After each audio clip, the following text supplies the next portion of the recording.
हमरा मोद हम भेज देबै हमरा चालू कर जाने मरद खाने हक तो बतावल करा कहा जानो कहा आवेलू बतावल करा अच्छा ना बताइबो जाने मरद खाने हक तो बतावल करा कहा जानो कहा आवेलू बतावल करा अभिला नहीं कमानी होली खेले आए बनी पूछे न ज्यादा सवाल तहरा नवा के आयो साली हो सालावारा वाला ले हो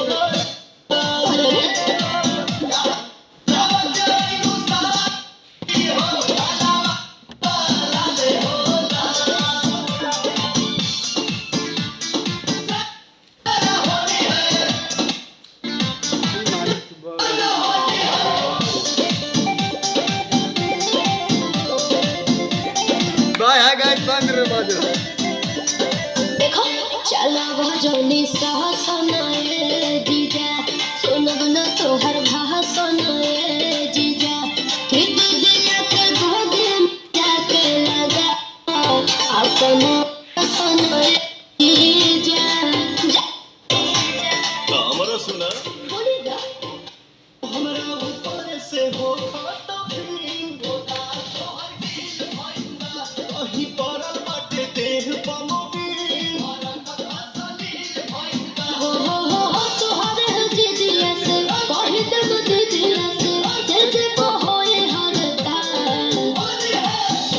करवा के आलू साली हो सालावारा वाला ले हो लाल करवा के आलू साली हो सालावारा वाला ले हो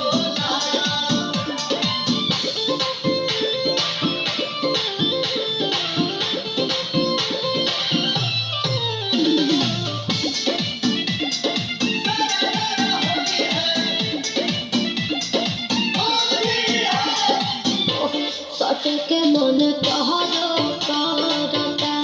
एही से टेम्परेचर बढ़ता जानी ले तोहर नेचर कैसन बा एही से बड़ी जुआ डरता